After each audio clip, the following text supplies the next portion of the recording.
last few days. I've been sleeping for the whole night. Would you like to take a guess at how I started sleeping regularly again? How did No, that you need to take a possibly come guess about? because it will ruin my life forever. Go ahead, take a guess. take a guess. If you guess staying back up until 4 in the morning again to get back on the sleep schedule I've been on for the last 10 years, you'd be correct. I will never have a normal life. Well, I mean, if that's how you get a decent amount of sleep, then Yeah. you go right on ahead. Yeah, I'm waking up at like, sometimes I'll go to bed at 3. But I'm getting up at like 9 or 10 in the morning. I'm like, all right, it's not 7 or 8 like I wanted. But also, I'm getting at least 6, if not 7 hours of sleep when I'm not waking up because of, horrific nightmares from my childhood. Yay. So, before we get into a little Impact-orama, Impact-a-Ruski, Impact-a-lamana, I forgot to change the goddamn title of the show. Fuck. I've been a very busy boy, and I still have another column I gotta do, so, we can't go too hard over 10:30, because I need to get this up by 11. Although if I don't, it's no big deal. I'm my own fucking boss. It's not like I'm gonna fire myself. That would be dumb. Although not the first time I would have done it. I don't know. That says about me. Fired myself from many jobs. So what are we gonna call this show? Splish Splash. Trey Miguel took a bath. No. Boom, boom, boom, boom. Splish splash, I was taking a bed, going down to NXT, boom, boom, boom, boom. Turns out they didn't want me. They only wanted my. See, it didn't work. Whoa. Who Rohit yapping with? Big dude? Question mark, making an impact. These titles are fantastic. I'm a genius. Forgot the Ann. It's fucking punnery. Come on, Chad. Do your fucking job. So yeah, I am well rested. And literally that's the name of the show. Whoa, who Rohit yapping with big dude. There's so many commas that don't belong in there. There's like 4 fucking commas. Anyway, before we get into it, I've taken the time from when I'm done working at 11 to when I finally adjust myself to go to bed around 3 or 4 to watching movies. Would you like to take a stabberino, a flandiferous step in the right direction as to what movies I've been watching? I think you'll enjoy them. I'll give you a hint. They're hot. They're spicy. They taste great. They're about big giant lizards. Curry Man have movies? No, big giant lizards. Ah, Godzilla? Yes. I mean, not just Godzilla. I've also watched Palm Springs and what was the other one I watched? The Wolf of something or other. No, Wolf of Wall Street? No, not that one. It's a movie about a sheriff. I hope not. No. I watched that once and I wasn't into it. No, it's about a sheriff. Yeah, it's it's got Margot Robbie doing sexy things. So I'm not too mad about it. It's like the Wolf of something Creek or something like that. It's about a sheriff or a deputy whose father's the sheriff, and he's got a heart thing that's gonna kill him. So he's kind of dealing with the stress of that, and then all of a sudden there's a serial murderer, and everyone's like it's a werewolf, and he's like no, it's not a werewolf. And then at one point it's the best line in the goddamn movie, and it's in the trailer, and that pisses me off. They're doing their thing, and the one deputy says to the main character, it's probably a werewolf. And the guy goes, no, goddamn it, it's not a werewolf. Let me be right about something for once.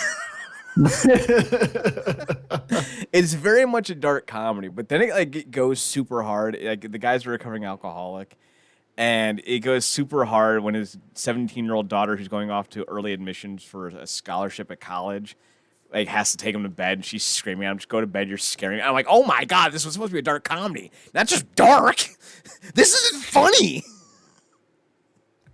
So like it was a trip, but I watched those two, but I watched the 3 most recent Godzilla flicks because of course they released Kong or Godzilla versus Kong. And I was like, all right, Yes. that looks dope. My big monkey boy do. versus my big lizard boy. Ooh, yes please. What'd you think of the trailer? I'm all about it. I mean, it's they've actually put. It looks like they put more thought into it than they needed to, or that it deserves. Right? But I mean, I said when the first Godzilla came out with Bryan Cranston and people were shitting on it, I was just like, it's 2 giant monsters beating the shit out of each other. It don't need to be. What more. the fuck do you want? Right? Don't need to be. What do you need? So here's my brief synopsis before we get into this week's episode of Impact. There's not a lot to talk about this week on Impact, so I'm trying to kill some time. But also, I want to talk to you about monster movies because I know you like the big monster movies. Mm-hmm. I don't know to how much of a degree, but I know you have at least a passing interest. Mm-hmm. Because you and I have strange Japanesey tastes. Yep. We like the Japan. Although that's not like a big shocker on the internet. What? People like Japanese shit? What? Crazy. So here's my breakdown of all 3 movies in the order I watched them: Godzilla, Godzilla King of the Monsters, and Shin Godzilla. Shin Godzilla being the Japanese one. Godzilla, too dark. But I know why. There were so many very cool scenes that had like lights like appearing behind the monsters to give like this great silhouette look. And it worked. Like, oh my God, I loved it. But like the other 80% of the movie I couldn't fucking see. Couldn't see. Yeah. And then, like, after Bryan Cranston, spoiler, it came out 7 years ago. At this point, it's your own damn fault for not seeing it. After Bryan Cranston did the big death, I was like, there's really no character anymore in this movie. Right? Like, oh, cool. Mm-hmm. Other Quicksilvers trying to get home. It's fucking, it's Homer bound with a giant goddamn lizard. Okay, cool. Godzilla? It's all right. He was old. He couldn't make it back by himself. Peter, Godzilla, my boy, my lizard. God, I wish that's how it went. Love the big battles. I loved who was the Shirasawa? Who was that? Wasn't he Ken in the Watanabe? Yeah, Ken Watanabe. Wasn't he in the Last Samurai? Yes. I love Ken Watanabe. So it's fantastic. I would give it like a C+. It was fine. It more monster, please. Yes. Or at least more monster battle. I feel like the director, because I don't think it was the same director, for the sequels, like, I heard you. You wanted a little bit brighter, more monster battle. I can do that. So what I'm going to do is turn the brightness up to 12 and give you all the monsters. I feel like we're overcorrecting here. It was like we went to our father's house on the weekend and he just spoils us. And yeah, we got cookies and cakes and ice creams and pizza every day for every meal. But dude, by brunch on Saturday, I'm throwing up 16 different flavors of icing. I'm good. Give me a goddamn celery stick. That being said, I think I enjoyed it more because Godzilla, the 2014 one, felt more like it was a like a art house Godzilla flick. Well, you really need to encapsulate the enormity of the giant lizard based off. Fuck off! And then the sequel, like, you like the Godzilla theme? Yeah, I'm gonna put it in 26 different scenes. You're welcome. I'm like, so good. Oh my god. And same issue I had with the first one, I had the second one. There's no characters. Like, whatever. They killed the only 2 returning characters from the first movie, and I thought that was hilarious. Because someone like Watanabe's like, I don't want to do this bullshit a third time. I'm coming back to die. And then his assistant's like, ditto. But the scene I've watched like 1,000 times, thanks to YouTube, is where Stranger Things, that's Millie Bobby Brown, comes running out of Mhm. Boston, and God, I love the fact that they destroyed fucking Fenway. Fuck you, Boston, you cunts. So she's running out, and then she gets stopped by King Ghidorah, and Ghidorah's are like, "We're gonna roast you," and she's like, "Ah, fuck it, I hate my mom anyway. Screw you."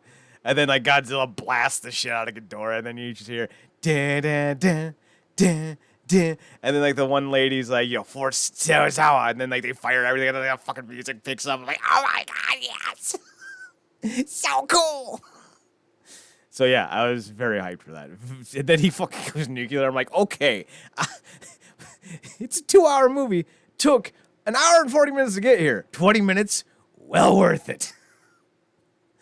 Like you're gonna have to get through some drudge. Like I'm telling you, like it's a rough movie at points, but that final 20 minutes, he built a movie around it.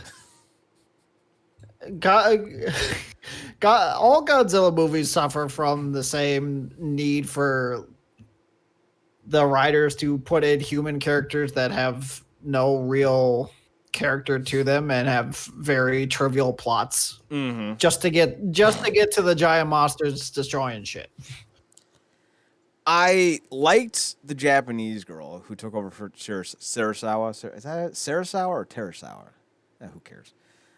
I'll mispronounce it anyway. Not intentionally. I'm just terrible at it. But, like, she was cool. I liked her a lot. My problem with this movie is it went Hollywood. Right. Everything was bigger, brighter, faster, stronger. The airship they were in was fucking space station or some shit, and then like it had like submarines and it could catch planes while flying, and it never needed fuel, and I'm like, what the fuck? And then the first one, it's like the EMP took out everything, so we're gonna have to take a train. What? That's very true. That's very true. So like we went super hard into the science fiction. First one, not science fiction at all, or unless you want to argue giant lizards are science fiction, which case I mean that's fair. First one's more of a disaster flick, right? Sequel, so science fiction. So yes. Have you seen Shin Godzilla? Yes, I have. So this one I think succeeds where the other two failed. I cared about the two main characters. Hot Really? American liaison who's not American at all, and you can tell by her just awful accent. I don't want to do her accent because it would sound like I'm making fun of Japanese people, but she's actually Japanese. Tried to do an American accent, and it sounded like she was deaf. Like, you know how some deaf people can actually speak? But because they can't really, control their pitch, it doesn't always sound the most going. That's how she sounded when she was trying to speak English. I'm like, ooh. And then I read at the credits that there was an English dialect coach. I'm like, what? You got paid for doing nothing. So she was great. Yeah. I loved her because she was sassy. Oh, and so sexy. She's our woman crush for the week. So obviously I was a fan. But there were also a few. I think there are also a few like Funimation people that did some dub work in there. I think freaking the voice of Vegeta was in there at some point. Oh, see, I didn't know there was a dub version. I had to read the movie. And no, there's a dub. Oh, I need to go rewatch it with the dub then, because like, all right, this is even better. So that'd be great. I wish I had known about the dub version because I hate fucking reading movies. That's why like I waited so long to watch The Train to Busan, because like I'm not watching fucking subtitles. Fuck that. Train to Busan is great, by the way. Like holy shit. I loved all those characters, and I was a bloody goddamn crying mess at the end of it. Especially, have you seen that movie? No, I haven't. Basically, the movie's about a dad and a daughter. The dad missed the daughter's singing recital, and like the grandmother was recording her, and like the girl just stops singing in the middle of her song and just walks away. And I was like, "What are you doing?" And like the girl at the middle point of the movie goes like, "I stopped singing because you didn't show up, you bastard." And she's like sick. She didn't call him a bastard. And I was just like, "Oh my god, the tears! Why wouldn't you go to your baby's recital?" And then the end, I'm not even going to tell you because the end's going to kick you right in the dick all the way to the throat. Like, you're going to be like, oh my God, I know what testicles taste like because I've been kicked so hard, they are now in my mouth. Because the last 30 seconds of that movie, man, I was like, like ugly crying. But I digress. So yeah, I had to watch Shin Godzilla with subtitles. I hate subtitles. But I really liked there were so many goddamn things like flashing on my screen for like 3 seconds at a time. He was like the undersecretary to like the transport minister or some nonsense title. And then he got moved over to like the head of disaster relief or something like that. I liked him because that dude was every man. Going, like, giant fucking lizard destroying your city. And oh, by everything he touches turning into radioactive waste. Cool beans. And he's like, yeah, I can handle this. Fuck you, I can't fucking handle this. And everyone's like, you need to calm the fuck down. He's like, you're right, I'm sorry. I shouldn't be lashing out when there's a giant demon god destroying our country. I'm good, my bad. You're right, this is not the time to be expressing my emotions. Thank you for that. I'm putting more inference in the sarcasm than I think he implied, but like that's how I read it. That's how I would have been. But that was like a really great. I like those two characters. The problem is we had like 20 minutes of Godzilla in a 2 hour and 10-minute movie, and I was like, we went in the other direction from Godzilla up King of the Monsters on this one. Yeah, Shin Godzilla is pretty much like they're basically trying to redo the original Godzilla and make it a like a political satire kind of thing. Satire. Because there was nothing funny about it.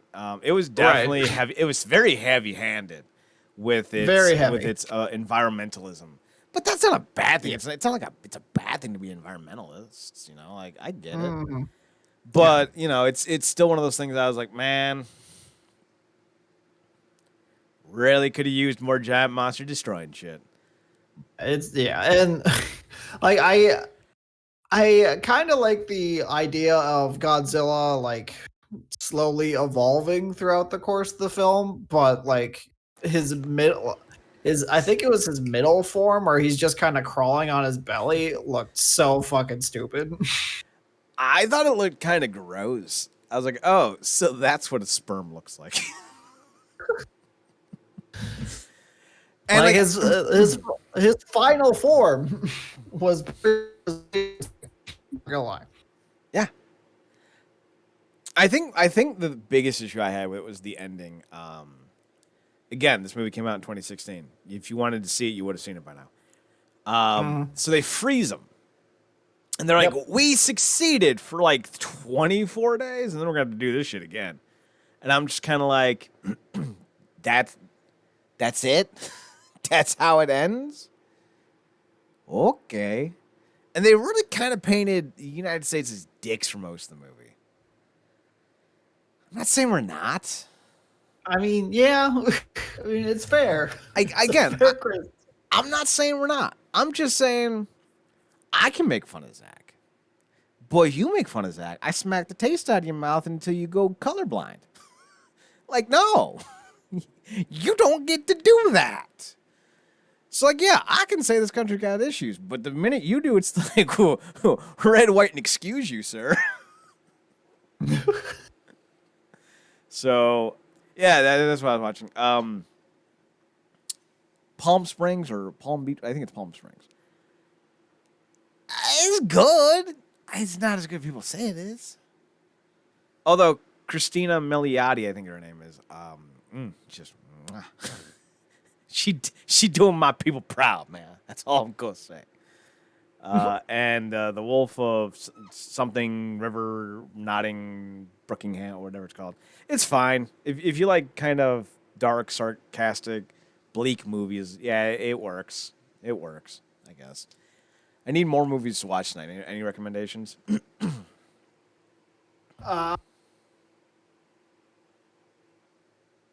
Well, what kind of movie are you going for? Do you have anything in? No, okay. Yeah, if you got something, let me know, man. I will pontificate on this and see if I can think of something by the end of the show. All right, well then let's get to this. We're talking last night's Impact. We technically got 2 debuts, but I think they're 2 returns. But we'll get to why here in a second. This is going to be hard to go through. So we open up with Rich Swann and Tommy Dreamer agreeing to have a match at No Surrender. Yes. Okay. No Surrender used to be in September. That's why it's throwing me for a loop. So that's going to be cool. I want to see Tommy Dreamer win the Impact World title. That'd be fun. He's not going to. They're clearly building up to Rich Swann versus Moose. Yeah, absolutely. But like Moose is gonna put Dreamer on the shelf so he can get a match. Or I think Swann's just going to beat Dreamer clean, and then Moose can be like, all right, my turn. Although, it would be great if they would bring back Lockdown for the next pay-per-view, but it's not going to be Lockdown. I think it's, what is it? Do we just have Rebellion, or is that coming up? No, we just had Hard to Kill. Okay, so Rebellion is then coming up.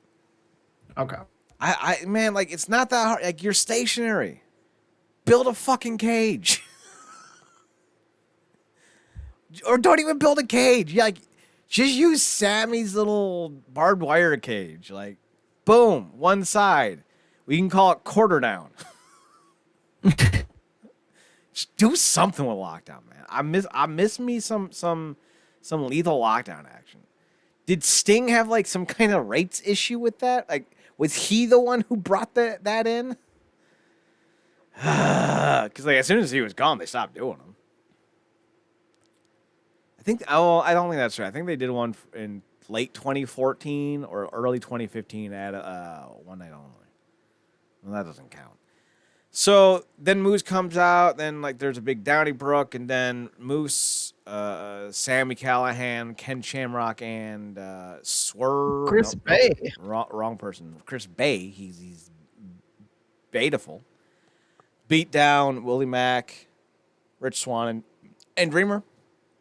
And then they're like, "Hey, that ain't cool. We the big man." So we go on. They show at his office and they're like, "Hey, we want to fight." He goes, "Okay, cool." But you down one person. I think it was Swan's like, "Who cares? We'll go 4-on-3. It's fine." And he's like, "Well, no. Well, how about you take him with you?" And then they open up the door and they're like, "Ah!" And they all run in. And who could it be? It's Trey Miguel.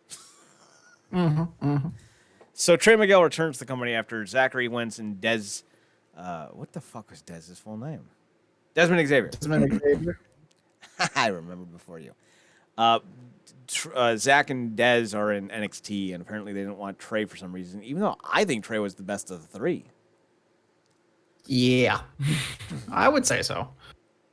Like like he's the most charismatic. He's the best all around worker. I don't know. Seems weird to not take the charismatic one, but like, hey, you guys do you. All this means is someone's gonna have to grab Trey's arm when he goes thumbs up. I think there's nothing in between. We go into Matt Cardona. You're doing my people a disservice. And Josh Alexander versus Ace Austin and Madman Fulton. Turns out Cardona's relaunching his Long Island Ice Z True Hollywood or whatever it's fucking called stupidity on YouTube. I can't wait to not watch that. I don't like what they're doing with Josh Alexander. He's a star, and Cardona is...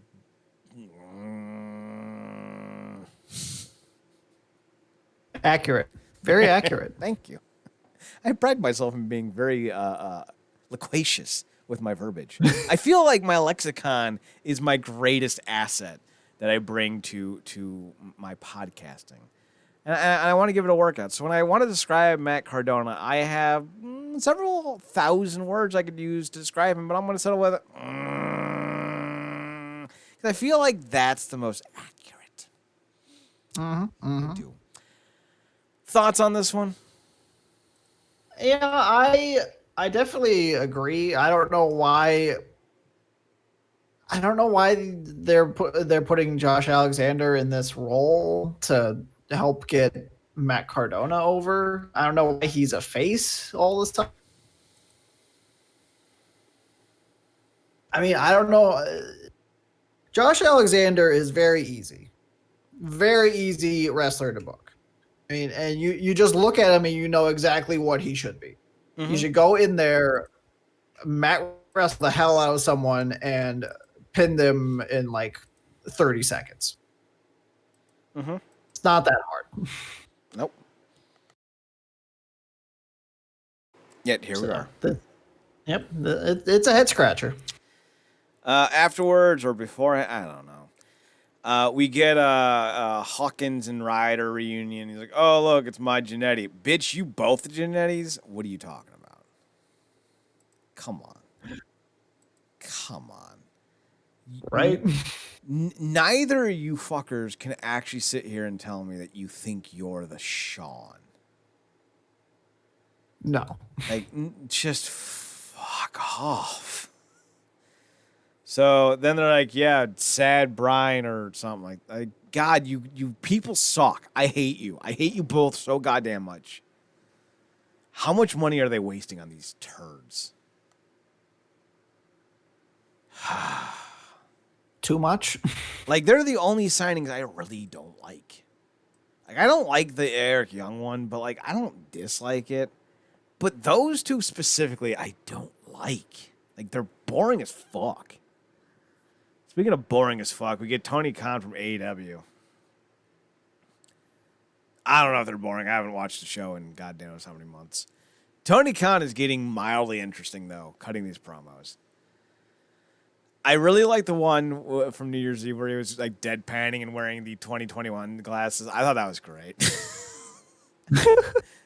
I don't like that he's going too deep on some of the insults. Like, oh yeah, why? Like, what audience? You don't have an audience. Did you see the Nielsen's?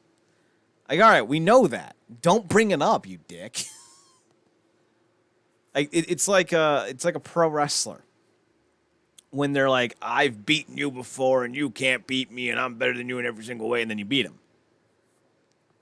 Well, what the fuck was the point? You just buried the dude. So like, don't do that, Tony. Don't, Tony. No. But I like this one. This one was good.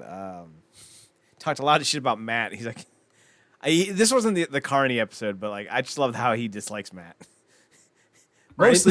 Mostly because Matt nearly killed himself, and then he's like, "Hey, yeah, Matt didn't have a concussion," and everyone's like, "Matt fucking had a concussion. What are you talking about?" So like, in my head, I feel like this is still a continuation of that. That's just kind of how I'm feeling. So then we get Brian Myers versus Eddie Edwards. Eddie bites Brian Myers and gets disqualified. Brian Myers bleeds. And Matt Stryker, who is phenomenal commentary, kept bringing up like, is this the return of the old Eddie? And to which I say, Matt, if this is not, I will kneecap you for getting my hopes up. But as I said last night to Marcus, Eddie's going to need to chuck those terrible goddamn tights, them terrible goddamn shoes, and about 30 fucking pounds into the trash can if he wants to go back to the old Eddie. And I hope he does, because, you know, prime Eddie, good Eddie. I don't know what the fuck this nonsense is, but, like, he needs to get on the James Storm diet. Yeah. Like, there ain't no excuse. Come on. The fuck? I used dial. So we get a Matt Hardy promo. Oh, no, we get the... we'll talk about the Fire and Flavor Fest later. We'll talk about it all as one. Matt has the private party there, and they're like, hey, I take your money, then you guys win, and I'm the reason why you win. Cool. And that was it. How you feeling about private party and Matty Hardy?